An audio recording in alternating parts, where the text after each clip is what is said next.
Ladies and gentlemen, boys and girls, welcome in to another episode of Under Review, coming at you live from the 143, episode 140. Week 2 was somewhat of a blast. Had some good games. Had some good games. Had some bad games. Had some blowouts. Had a little bit of everything in week 2. A lot of upsets. Yes, very much so. Lots of good games. Not one to speak of as a Cowboys fan, but Nope. Really not much to hit on as a Cowboys fan, but we got blown out by the Saints. It's no big deal.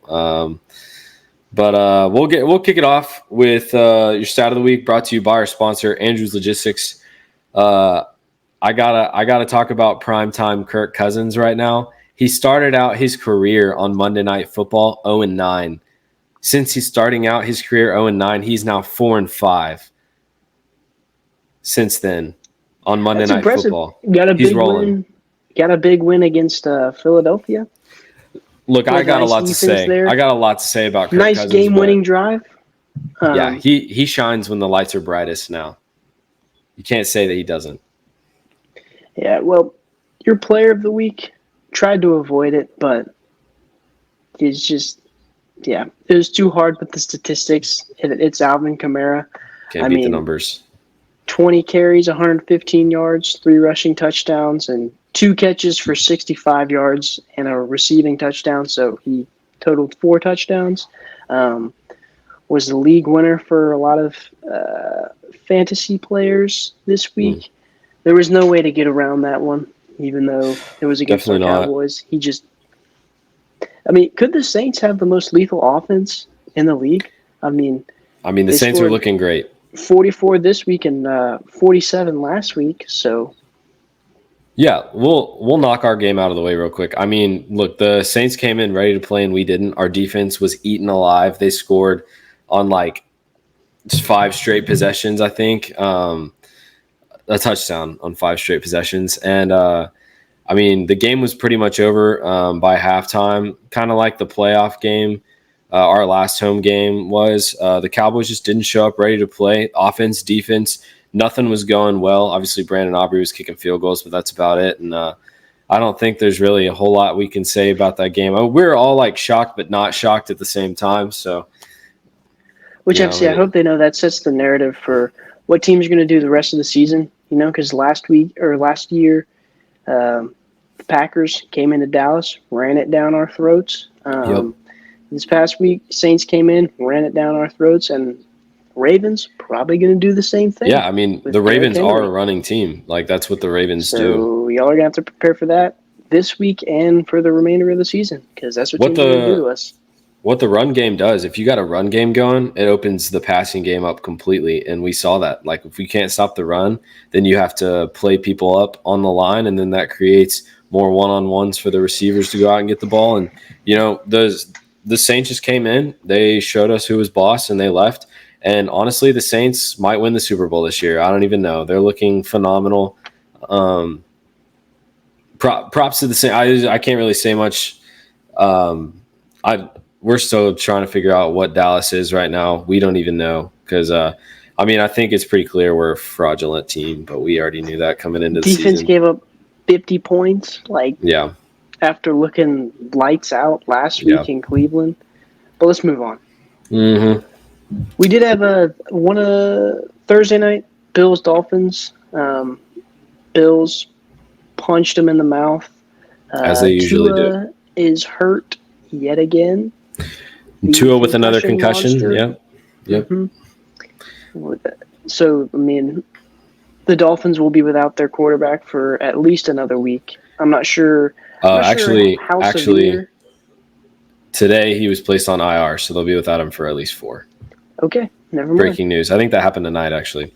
So, yeah, Tua is going to be out for a while. Skylar Thompson will be at the helm for a little bit. They did also sign Tyler Huntley from the Ravens. So the Dolphins are trying to make moves, but losing the guy that you just paid a bunch of money to be a quarterback, it's tough. The Dolphins will probably not do much this season now with that news. And the Bills just did what they normally do to Miami. They just ran the ball down their throats. And fraudulent 2-0 team.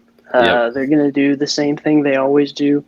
choke it up in the playoffs. I mean, hey, I know what it looks like. Yeah. Hey, Okay, I've been a part of it, so I know we're not exactly throwing what I'm shade. looking at. Yeah, exactly. Big win for the Raiders this week as they came victorious over the Baltimore Ravens, who start the season 0-2. Their first 0-2 start since 2015. Lamar and the boys are just not looking great right now, and maybe they're getting exposed for Lamar being what he is, a running back. And something that I've always said, I will always hate on Lamar Jackson, and I'm pumped to see Gardner Minshew with Minshew Mania getting a win in Baltimore on the road. I mean, the Raiders defense kind of played. I'm not going to say lights out because they gave up 23 points, but I mean, there at the end, they just went. I mean, they had an interception early on. I'm sorry. Hold on. I'm trying to backtrack. Okay, because they punted like 4 times in the fourth quarter. The Ravens did, and the Raiders were going down and scoring. Gardner Minshew is finally finding Devontae Adams. Devontae Adams went for like 110 yards that game, and had touchdowns. So they were utilizing him as the weapon that he is after he had like 30 yards last week. Yeah. Which is what it's going to take because the Raiders have nobody else other than him. Brock Bowers Brock Bowers is pretty looking great. Decent. Yeah. Had a good first week, had a good second week this week. So love to see it. Love to see the Raiders get the win and the Ravens take the L there. Hopefully we'll give them another one this upcoming week, but nobody knows at this point. Moving on to Niners Vikings. Sam Darnold came out and just played great against the 49ers. The Vikings get the win 23-17. Sam Darnold is looking like he might be pretty legit this season. He was making a few throws that looked pretty great, looked very veteran-like type throws. He's been in the league for a while now. I don't think he's ever had a legit shot from going to the Jets, to the Panthers. That's just really 2 teams that you don't really have a chance at growing a whole lot on those teams. And I loved what I saw. I think the win was more about the Vikings than it was about the Niners losing that game. I loved what I saw from Sam Darnold. Yeah, he's showcasing his talents now that he has some weapons here on offense. Like 96-yard touchdown that he had to Justin Jefferson. It had like it seemed like 65-yard airtime or whatever, or something like that. Just unloaded a bomb down the middle of the field, and Justin Jefferson, makes 2 defenders look foolish, and then they end up scoring. He's the highest paid receiver for a reason, and he got a little banged up, but I think they're saying he should be okay moving forward potentially. But great to see the Vikings get the win over the Niners. Anytime you can see the Niners lose, it's moving to 2-0. Yeah, and I think they have a good shot to battle in their division for sure. So that was great to see. Chargers Panthers, not much to speak of there. The Panthers get blasted yet again. Bryce Young takes a beating as the Panthers O-line with so many holes in it looks atrocious, and he is getting annihilated back there. He actually Panthers got are the Panthers. Benched for Andy Dalton. I'm not sure what the play is there. I mean, it's not really his fault. He went into a faulty organization who has been unsuccessful for years and years and years. They traded away their number 1 weapon to get Bryce Young in DJ Moore back at the outset of whenever they got him. And they brought in Adam Thielen, who wasn't really much. The defense is awful. The O-line is garbage. They don't have a running back. You can trace it back to the owner. I mean, Tepper and Jerry Jones get compared a lot, and I think there's. I mean, there's some similarities. They're difference is both money. very controlling. The difference is money, but they're both very controlling, and both of their teams have been disappointments. You know what? I ain't ashamed to say it. Like, I mean, with the Cowboys recently, I don't care if we keep going 12-5. At the end of the day, us and the Panthers are watching the Super Bowl from home. So that's all I got to say about that. And I'm sick of the Cowboys, and the Panthers are going to be the Panthers. Love to see Jim Harbaugh going 2-0, coming back into the NFL, though. Always going to root for Jim. And so happy for that. I mean, it is against the Panthers, but still, glad to see that he gets the win. The Bake Show, Baker Mayfield and the Bucks went on the road in Detroit and got the upset. Field. Yeah, got the upset over the Lions. It wasn't pretty, but playing in Detroit never is. And it was just one of those rough and tough games for both teams. And Baker and the boys ended up coming out on top. Love to see that he's being successful as well. Yeah, I mean, the NFC South looking a wee bit better than I think we had given it credit for. Good to see Baker Mayfield in a situation where he's comfortable. He's been around the league for a while. Hadn't really been, in a good situation, but now that he was similar to Sam Darnold.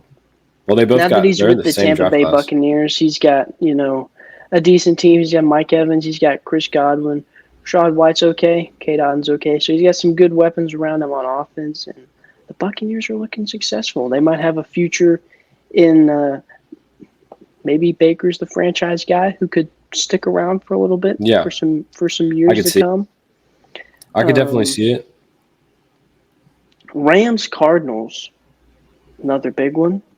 Cardinals out of nowhere put on a clinic. Out of nowhere. I mean, last week Marvin Harrison had one catch for 5 yards, I think it was. Yeah, something like that.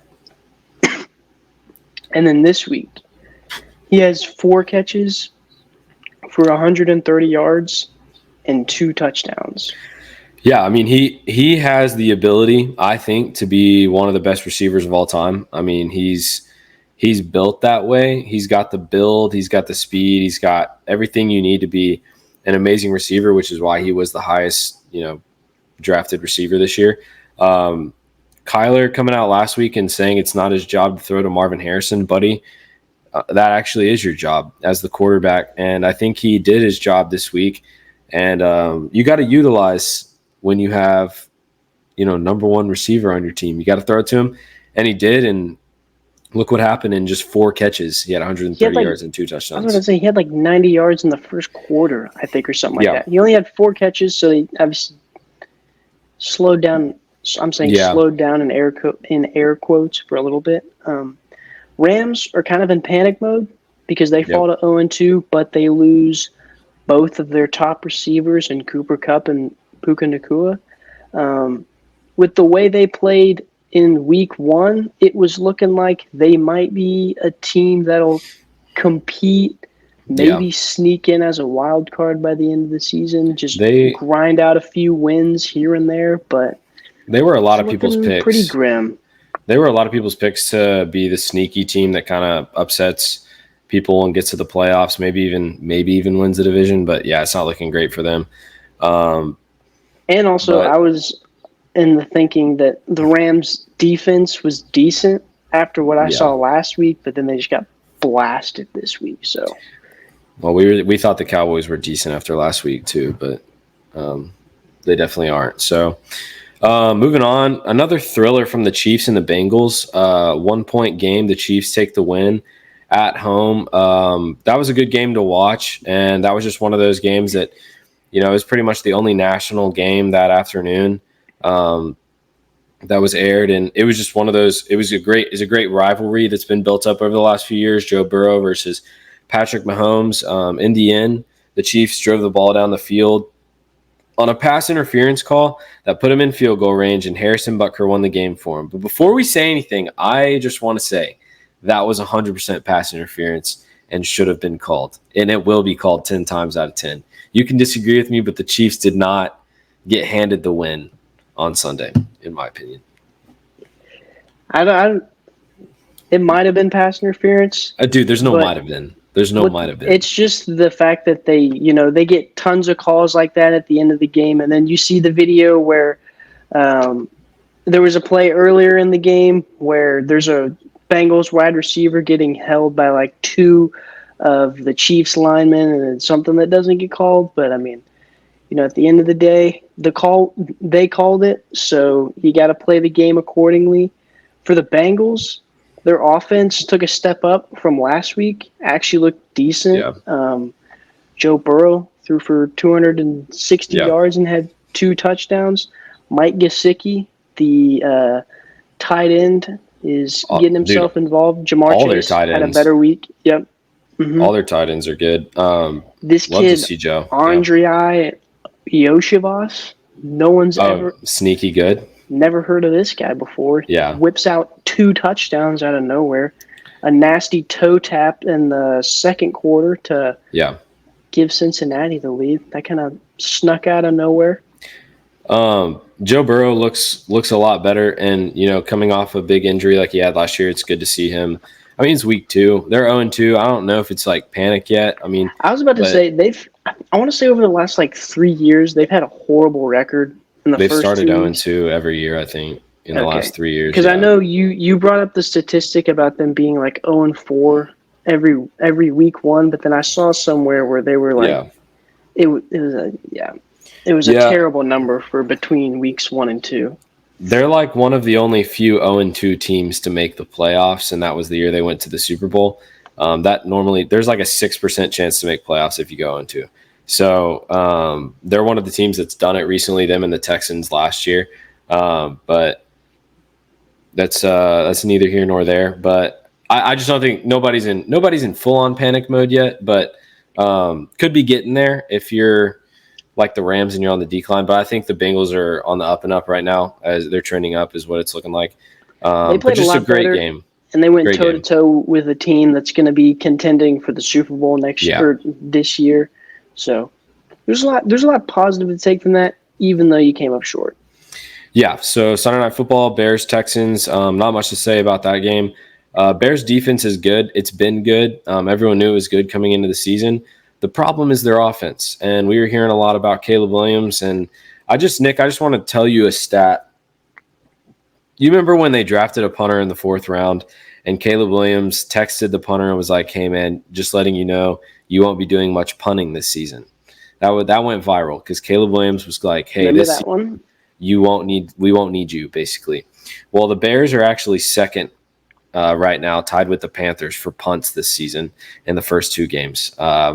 Bears offense is awful, and I don't think it's only on Caleb Williams. Their offensive line is trash, but their skill positions are pretty good.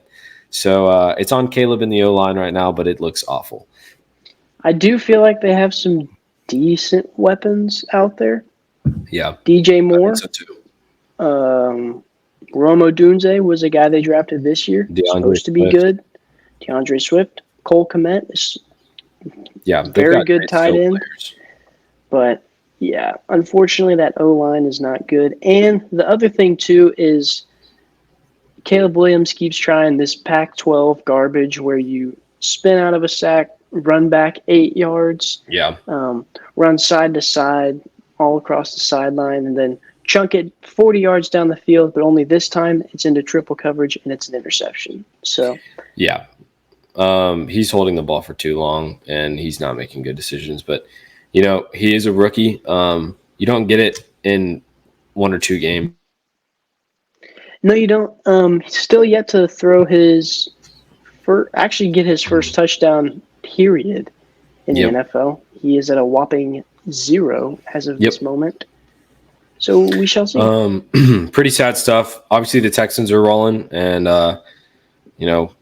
it's good to see them. But they're winning games like we were expecting. They didn't have a hard opponent this week, I would say. So, anyways, let's talk about the thriller this week. The game that I've been wanting to talk about all episode: Falcons-Eagles. This game came down to the very end, and I think Kirk Cousins is back. I think he's back from his injury. I don't think it's crazy for me to say that. We'll just take it down to the last 2 minutes. The Eagles kick a field goal to go up 6 points, and Kirk Cousins, with 2 minutes left in the game, drives his team down the field from, I guess, what was it? In 6 plays, they went 70 yards. Touchdown. There was 30 seconds left to spare. They got the ball with a minute 39. Yeah. And it took him about a minute to do all that. It did take him about it. That's crazy. It was nuts. I mean, everyone thought the game was over when the Eagles kicked that field goal because, I mean, they needed a touchdown and you only have a minute and a half left. And the Eagles are just notorious for running the clock down all the way. And it was very frustrating to see Philly do that again. And here we are watching this game thinking Philly's going to get another. Oh, let's talk about the hometown broadcast they had last night. It was like watching an Astros game on Fox. I mean, Philly, they were bringing Jason Kelce on. Troy and Joe were clearly rooting for Philadelphia. All of ESPN was rooting for Philadelphia. It was in Philadelphia. I mean, the whole world's against the Falcons, it seems like. And Kirk just came out and he shut them all up. And then today they're all trying to be on the Falcons bandwagon. But Kirk Cousins came out and he was like, no, I'm primetime Kirk. Like, I'm Kirk O'Chains. Let me show you what I do. And he fed the ball to Drake London in the end zone for that great touchdown pass. And then Jesse Bates with the interception at the end. Jalen Hurts, 30 seconds. All he needs is to put him in the field goal range. Jake Elliott, pretty good kicker. His range is pretty big. What does Jalen Hurts do? Folds under pressure and throws a pick. That's all I got to say. I mean, and they were in a great position to win that game because the other thing is with how fast the Falcons drove the ball down the field, they were within striking distance with like 40 seconds left on the clock at least. And so there was even a point where you were like, they might score too fast and give the Eagles that was what I was back worried with about. Too much time on the clock. But and even then at the end, the Eagles got the ball with 35 seconds left on the clock. First play, it's a chunk play to Dallas Goedert for 13 yards. There's still 27 seconds on the clock. They had 2 timeouts left as well. They had plenty of time to get into striking range, and because I mean Jake Elliott could make it from like Joseph, he could make it from like 60 yards if you needed him to. So, but unfortunately, Jalen Hurts gets exposed for the fraud that he is, and when it's time to make a clutch play, what does he do? He doesn't. An interception. He doesn't, and I'm glad because I'm tired of. For some reason, every year Philly's been disappointing, and they're getting this unnecessary hype because they made it to the Super Bowl a couple of years ago. Making it and winning it are 2 different things, by the way, and people seem to forget that when it's anyone but the Cowboys. But it's great to see Philly lose, and it's great to see Kirk O'Chains going off and winning the game for Atlanta. The Falcons' offense is looking kind of like what I'm saying kind of like what it was supposed to, because Bijan Robinson, obviously he's taken all the carries. Tyler really Algier getting involved a decent amount, having a decent game as a number 2 back. Darnell Mooney, he tore off Mooney was 58 huge. yards. Drake London, 6 catches, 54 yards, and a touchdown. Also, Darnell Mooney had a touchdown. Getting Kyle Pitts involved as well is crucial. I was about to say, the only thing was that Kyle Pitts only had 20 yards off of they're going to need to bump his targets up because, I mean, he's basically a wide receiver playing tight end. And but they've got some great weapons on the outside. Like Ray McLeod, he's also very speedy. Atlanta's looking I think everyone said Atlanta's like an outlier to do some damage, and I think that's what they're built for this year. I mean, their defense is good too. NFC South, I mean, I'm not going to say they're the best division ever, but kind of looking like a tank on the low key. Falcons got that sneaky good offense. Defense didn't look bad either. Buccaneers start out at 2-0. The Saints look like they have a juggernaut offense as of right now, scoring almost 50 points in back-to-back weeks. Who knows?